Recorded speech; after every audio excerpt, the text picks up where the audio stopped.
मोहतरम नाजरीन, आप देख रहे हैं Sarfaraz news live. Sarfaraz news live में आपका इस्तकबाल है। चलिए, बंगाल की सरजमीन में हिंदुस्तानी अवाम मोर्चा के चीफ जनरल सेक्रेटरी जनाब संतोष कुमार मांझी जी कलकत्ता में तशरीफ लाए हैं। कलकत्ता शहर में आपका इस्तकबाल है, स्वागत है। संतोष कुमार मांझी जी जीतन राम मांझी जी के साहबजादे हैं, बिहार कैबिनेट में कैबिनेट मिनिस्टर है। चलिए, पार्टी के विस्तार के लिए उन्होंने बंगाल तशरीफ ले गए।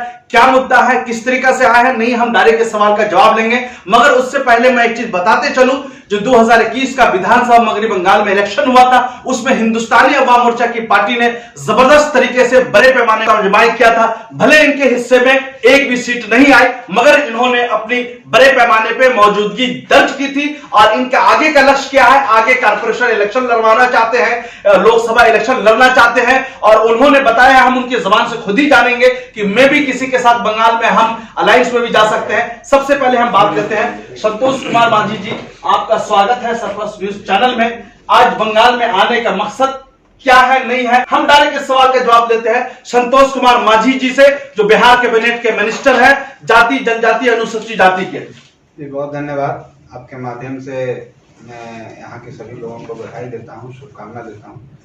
मेरा दौरा जो 2 दिवसीय दौरा है बंगाल का, एक प्योर है, हम संगठन के विस्तार के यहाँ हैं। हम लोग की पार्टी पिछले चुनाव में जो संपन्न चुनाव हुआ उसमें 4 जगह पर हम लड़े हैं।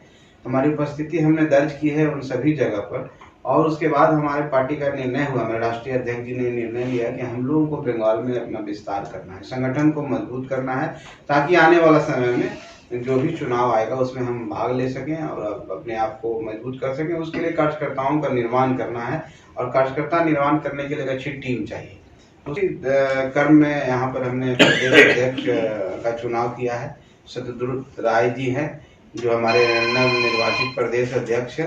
और हमारे साथ आप देख रहे हैं कि हमारी सब टीम है। Bengal cameraman please show the team. हमारे एम.एस. हैदर जी है, हमारे राजेंद्र सिद्दीकी जी हैं, देखिए वो जिला के इंतजार जी हैं, सुभाष जी हैं। ये सब मिल के एक टीम के रूप में यहाँ काम कर रहे हैं। और हमारा जो आज का जो दौरा है, और इस दौरे में हम सिर्फ लोगों का राय जान रहे हैं, हमारी क्या स्थिति, हमारे पास कैसे लोग हैं जो हम आने वाला समय में हम चुनाव लड़ सकते हैं कि नहीं लड़ सकते हैं।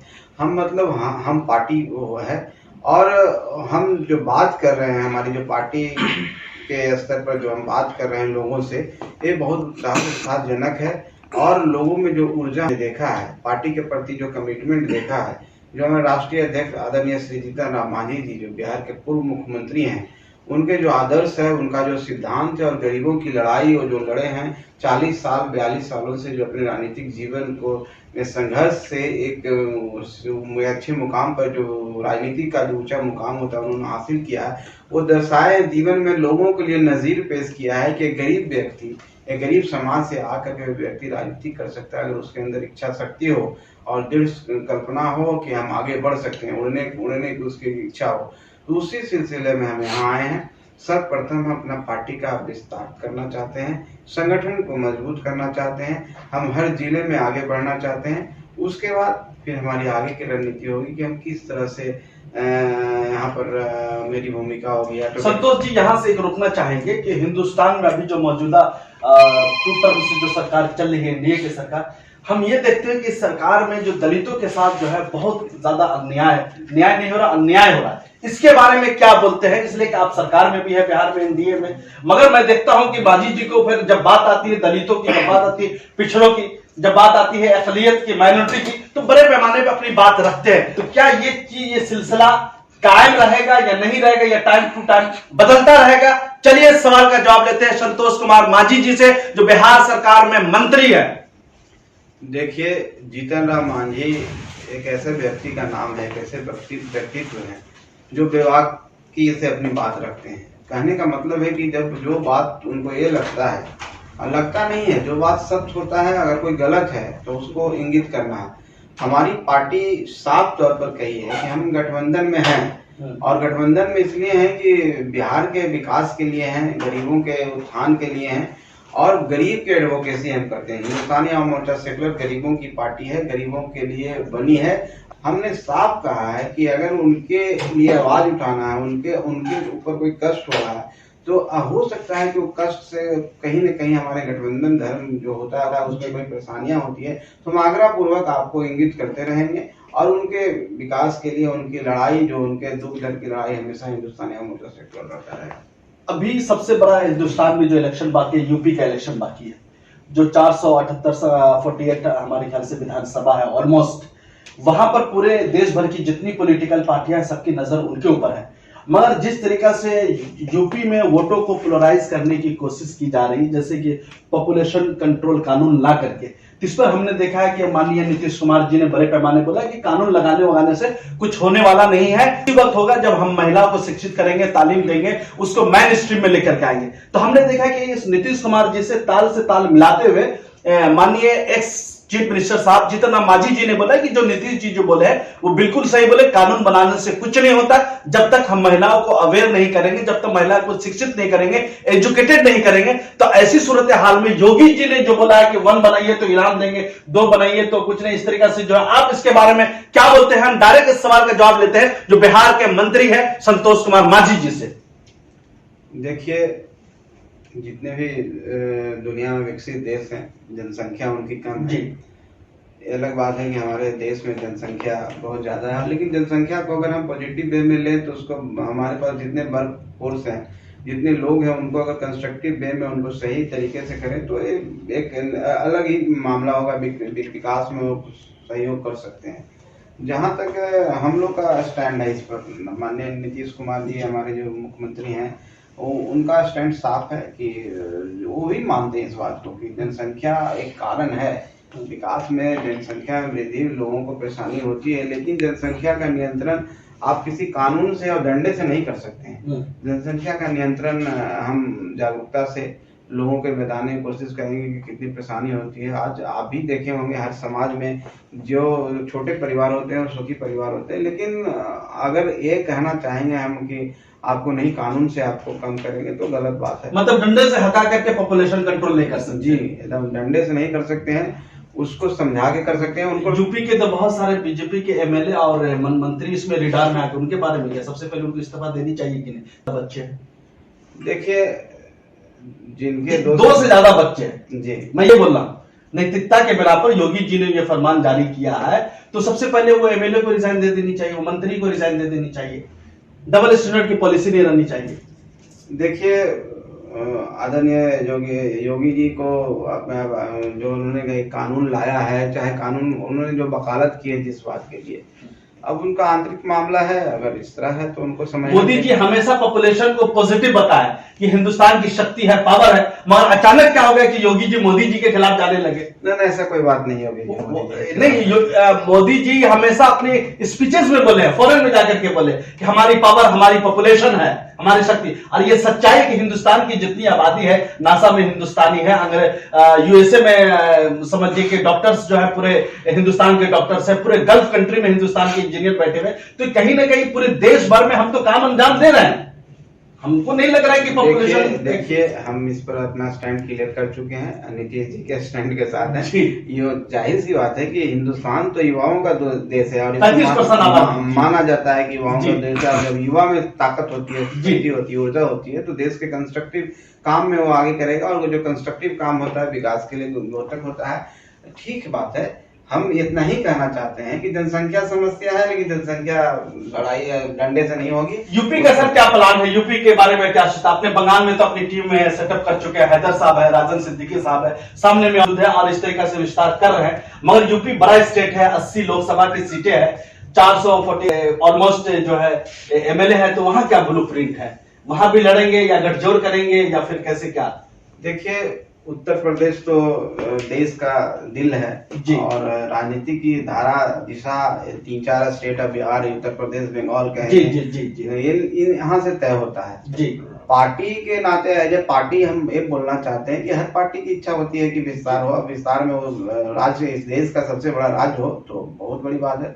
हम लोग पहले भी वहाँ पर संगठन बना चुके हैं और हमारे बहुत सारे जिलों में हमारा संगठन है, वहाँ पर मेरा पूरा सेटअप काम करता है। तुफैल अहमद अशरफी जो हाजी हैं, वो हमारे वहाँ के प्रदेश अध्यक्ष हैं। लेकिन अभी ऐसी स्थिति बनी है, हम अभी जाना चाह रहे हैं, 1 तारीख को हम जाते हैं, वहाँ के लोगों से बात करते हैं, वहाँ के कार्यकर्ताओं से बात करते हैं, जो हमारे पार्टी के जो मेन विंग के लोग हैं उनसे बात करेंगे। अगर उनको इच्छा वहाँ तो स्कोप तो बहुत ज्यादा है, इसमें दलित समाज के लोग बहुत ज्यादा रहते हैं, माइनॉरिटी समाज के भी लोग रहते हैं, अकलियत भी रहते हैं। जाहिर सी बात है कि वहाँ पर करीब 20% आबादी और दलित की है, 20% माइनॉरिटी की है, एक बहुत बड़ा चंक है। और इसको हम लोग मिलाकर के एक साथ एक प्लेटफॉर्म पर ले आते हैं तो एक अच्छा मैंने रिजल्ट मिल सकता है।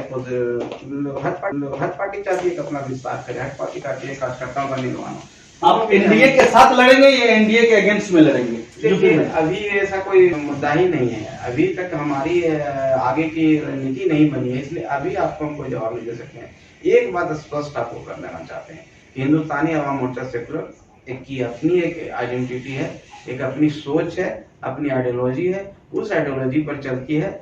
हम बिहार में गठबंधन में हैं और हो सकता है हम वहाँ अकेले भी चुनाव लड़ सकते हैं, हो सकता है कि इंडिया के साथ गठबंधन, लेकिन अभी एक कहना जायज नहीं है क्योंकि इस स्तर पर कोई बात नहीं हुई। जिस दिन बात होगा तो हम आप सबको सूचित। एक इम्पोर्टेंट सवाल लेते हैं। जब लालू प्रसाद जी का जो यौम पैदाइश बर्थडे था तो तेज प्रताप यादव जी माननीय एक्स सीएम जीतन राम मांझी जी से बात करवाते, 11 मिनट की बात होती है, बहुत पुरानी यादें हैं, फिर बताने लगते हैं कि नहीं वहां आपको सम्मान सही से नहीं मिलेगा। तो लालू प्रसाद जी बड़ी जिम्मेदारी भी देते हैं, मान भी जाते हैं कि आप ही मैं मुखिया होंगे अगर महागठबंधन की सरकार बनती है। तो ऐसी सूरत हाल में क्या सरकार चेंज होने जा रही है या नहीं जा रही है? डायरेक्ट इस सवाल का जवाब लेते हैं जीतन राम मांझी जी के साहबजादे बिहार के मंत्री संतोष कुमार मांझी जी से। देखिए आदरणीय लालू जी का मैं सम्मान करता हूँ जी, और मैं गार्जियन के तौर पर उनको हमेशा माना हूँ जी।